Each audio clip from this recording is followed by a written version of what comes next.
Eh bonjour à tous, j'espère que vous allez bien. On se retrouve aujourd'hui pour parler tier list sur Tales of Crestoria. Je vous ai déjà fait une vidéo pour vous donner un petit peu mon avis sur le jeu, hein. La vidéo est déjà disponible sur la chaîne, mais je comptais quand même vous faire aussi cette vidéo parce que ça peut en aider certains. Le jeu est sorti il y a à peu près 5 jours. Et du coup, il y a sûrement des gens qui veulent reroll, qui se demandent évidemment, mais quel SSR quel SSR choisir au tout début, quand j'invoque, quels sont les SSR que je drop qui sont vraiment intéressants, etc.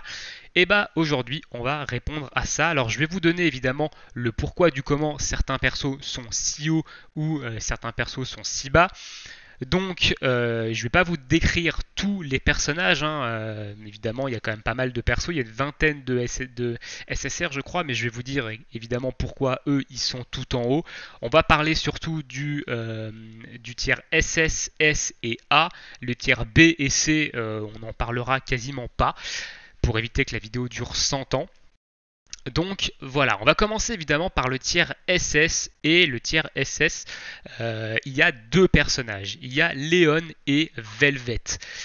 Léon, c'est le personnage que je joue le plus sur mon compte, que j'ai eu en doublon évidemment, donc j'ai déjà un doublon dessus et c'est vrai que le perso il est insane. Enfin moi il me carry vraiment énormément et on va évidemment, je vais vous dire évidemment pourquoi. Il y a un petit descriptif de la personne qui a fait la tier list de pourquoi évidemment Léon fait partie des tiers SS. Donc déjà, Léon c'est le meilleur personnage offensif de Tales of Crestoria en PvE, ce qui fait de lui un combattant super efficace en mode PvP également. Donc voilà, c'est le meilleur perso offensif en PvE, sachant qu'il est de type ténèbres, donc il n'a pas de contre-type. Ça veut dire qu'il va frapper soit avec l'avantage du type sur un type lumière, soit il va frapper neutre sur le reste des éléments, donc il ne va jamais frapper en désavantage de type. Donc ça c'est évidemment un point super intéressant. De plus, sa capacité passive augmente également l'attaque de tous les alliés de 10%, étant donné que Léon a un faible nombre de tours. Son arc mystique sera non seulement capable de générer une série de coups puissants, mais appliquera également un effet de statut de malédiction. Donc c'est-à-dire qu'il va charger son arme mystique, donc son ultime, assez rapidement, et en plus de ça, il va pouvoir booster l'attaque des alliés. Alors évidemment, c'est avec son skill d'éveil, donc il va falloir des doublons dessus pour débloquer ce skill. Mais du coup, voilà. Et actuellement, il n'y a aucun autre personnage dans le Tales of Crestoria avec une telle puissance. Si vous avez Léon, vous avez le meilleur personnage du jeu à l'heure actuelle, donc gardez votre compte. Je sais pas si on peut le choisir dans les SSR au tout début. Si c'est le cas, prenez-le. Si c'est le cas, vous posez même pas de questions, prenez Léon. Ensuite, on va avoir un autre. Du coup, alors on va vite fait parler de la Memoria Stone qu'il faut lui mettre. Alors, soit vous lui mettez celle de Judas, soit vous lui mettez la sienne. Personnellement, j'ai mis la sienne, hein, que je trouve vraiment très intéressante pour lui. Et sinon, vous lui mettez celle de Richer.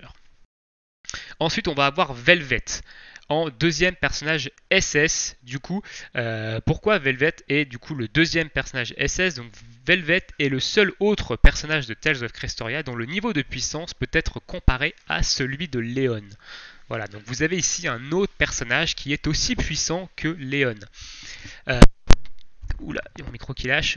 Bien qu'elle ait la même compétence passive que Léon, son coût très élevé donc de sa jauge d'ultime le fera un peu. Alors évidemment, la traduction est pourrie là, mais du coup, en gros, elle a la même compétence passive que Léon, mais elle a un coût plus élevé pour son skill de limite, donc pour son mystical art, ce qui fait que, il va falloir le mettre au moment propice. En gros. Donc voilà, cela signifie qu'elle n'a pas un niveau de génération de succès aussi élevé que Léon, évidemment, vu qu'elle va lancer son art ultime beaucoup plus tard et du coup va le lancer moins que Léon. Et du coup, elle ne peut donc pas être utilisée à son potentiel maximum si facilement. Cependant, elle peut toujours délivrer certains des coups les plus lourds du jeu. Et si vous l'utilisez comme ouvreur, donc ça veut dire comme premier personnage qui va attaquer, elle fera un excellent travail. Voilà.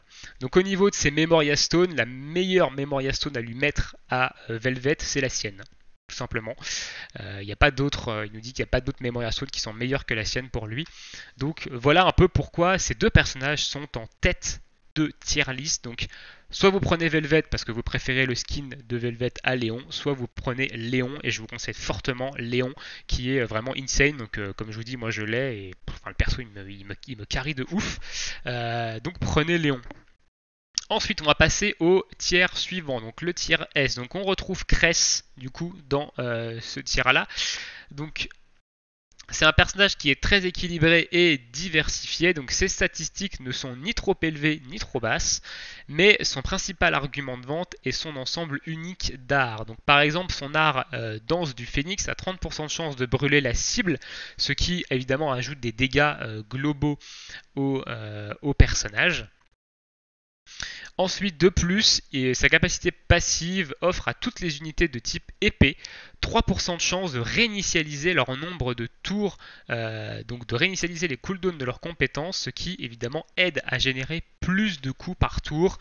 Donc ça c'est également très fort, Cress, qui est évidemment jouable dans une team qui marche très bien dans une team Sword, hein, et qui sera même sûrement l'un des piliers de cette team là. Et donc du coup au niveau de ses Memoria Stone, on peut lui mettre Yuri, la sienne et du coup Malik. Alors là c'est des traductions en français, peut-être que les noms seront différents en anglais. Ensuite on va passer à la suite, donc du coup on a Kanono. Alors Kanono c'est la traduction française du perso. Je crois que ça doit être la même traduction. Ouais, en anglais c'est la même chose, ok.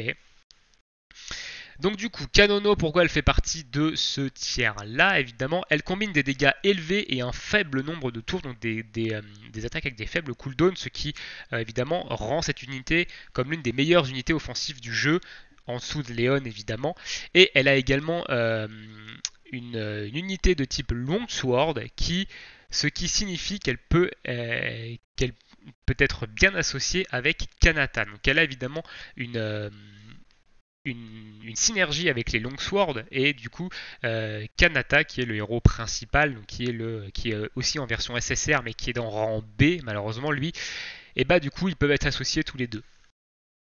Elle était du coup l'un des aspects les plus intéressants de Kanono et sa capacité passive qui va fournir 15% de restauration de santé aux unités de type Longsword lorsqu'une pause réussie est effectuée. Donc ça veut dire que à chaque début de vague, et pas à chaque début de tour, à chaque début de vague d'ennemis, vous allez récupérer 15% de vos points de vie sur les personnages qui ont un type Longsword. Donc personnage intéressant dans une team Longsword.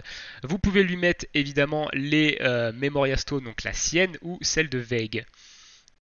Ensuite, on a évidemment un autre type. Alors, ici, il n'en parle pas. Du coup, je ne vais pas pouvoir vous dire pourquoi. Il n'en parle pas. Alors, évidemment, je suis sur un site où apparemment, c'est pas trop la même tier list que ça. Mais du coup, on va parler de cet autre perso ici. Donc, c'est un personnage de type support qui apparemment est un soigneur. Et je vais essayer de vous trouver évidemment pourquoi. Je crois que c'est Estelle, ce perso. C'est Estelle, voilà. C'est Estelle du coup qui fait partie de la tier list S. Qui va du coup, c'est fort, c'est qu'elle va augmenter les max HP des types bâton et qu'elle va augmenter la défense des types lumière. Elle a un skill qui va restaurer les points de vie de tous les alliés, et elle a également un skill de dégâts mono-cible et un skill de soins mono-cible. Donc c'est le meilleur healer en fait du jeu, hein. Donc je parle de ce personnage là, c'est le meilleur healer du jeu à l'heure actuelle, Estelle. Donc si vous l'avez en second SSR, c'est très bien, gardez-la. Ensuite, on va passer du coup à la quatrième SSR qui du coup fait partie de cette tier list. Et elle est où? Alors c'est marrant parce que lui, il la met en... Ah oui, non, ok. Du coup, Kohaku, qui est le SSR que j'ai pris lors du personnage que vous choisissez au tout début, c'est le SSR que j'ai pris, voilà. Et du coup, je l'ai pris un peu en mode en mode what the fuck, j'ai dit ouais, celui-ci il a l'air sympa, voilà, je m'étais pas du tout renseigné sur le perso, évidemment, sinon j'aurais pris l'un des top tiers, hein. Mais elle fait quand même partie de la tier list S, du coup. Donc au niveau de ses forces, c'est qu'elle va augmenter les HP de tous les alliés avec son skill d'Awakening. Ça encore, évidemment, il faut des doublons, hein, je le rappelle. Et elle va donner plus 10 à la jauge de limite au Martial Art type à chaque fois qu'ils vont utiliser une compétence. On parle d'ici de Art, d'utiliser des compétences Art et non pas le basique. Donc ce qui est plutôt intéressant. Au niveau des skills, elle a un skill qui va restaurer les HP et qui va dispel tous les malus physiques sur l'allié, hein, donc ce qui est plutôt intéressant. Donc en termes de voilà, donc c'est un peu ses forces du perso. Après elle a des attaques qui touchent quand même aussi pas mal, hein. Moi je m'en sers, que je trouve qu'elle fait quand même pas mal de dégâts aussi. Et elle a une Memoria Stone qui est vraiment intéressante, qui va permettre à la personne qui le porte la Memoria Stone de commencer sa barre de limite avec 35 points de limite. Donc elle va charger potentiellement beaucoup plus rapidement son skill, son skill de limite. Donc sur un personnage par exemple qui a un skill de limite qui demande pas beaucoup de points, donc qui se lance assez rapidement, ça peut être vraiment intéressant de le mettre. Donc voilà un peu pour les tiers SS et les tiers S, et on va aller rapidement parler de certains persos du tiers A. Du coup, on va commencer par Ludger qui est ce personnage là ici, donc qui est un élément d'arc, qui est un dual blade. Au niveau de ses forces, il va buff l'attaque de tous les alliés et il va buff encore plus les alliés de type ténèbres à partir de 20 hits. Du coup, au niveau de ses skills, il a un skill qui va diminuer la défense et diminuer la défense et l'attaque d'un ennemi, donc en single target, donc c'est plutôt intéressant. Aussi, ça peut, sur un boss par exemple, ça peut vous permettre de lui taper plus fort dessus et que lui vous tape moins fort. Donc il est en tier A ici. Ensuite, au niveau des autres personnages, alors on va aller en Fire du coup.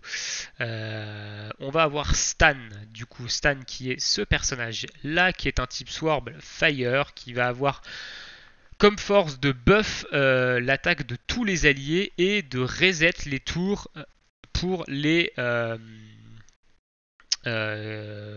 personnages du coup qui utilisent des...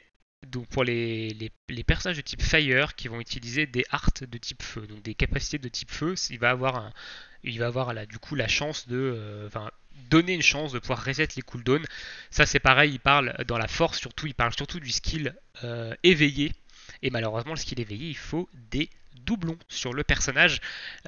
Ensuite, au niveau de ses skills, il va avoir un skill mono-cible qui va avoir une chance de brûler l'adversaire. Voilà, c'est plutôt intéressant, ça fait des dégâts sur la durée, donc c'est vraiment intéressant quand même comme skill. Ensuite, on va avoir Yuri qui est ce personnage-là, du coup, qui est un sword, donc un élément terre, qui en force va immuniser contre les effets de statut tous les personnages et va du coup augmenter l'attaque des éléments terre à partir de 20 hits. Donc ça, c'est son skill d'éveil, donc encore une fois, il faut des doublons. Et au niveau de ses skills de base, elle a des gros dégâts mono-cibles.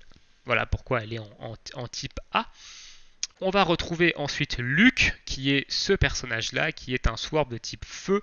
Au niveau de son éveil skill, il va augmenter les HP des types feu. Et au niveau de ses skills, il va avoir des bons dégâts en mono-cible et des bons dégâts en multi-cible aussi.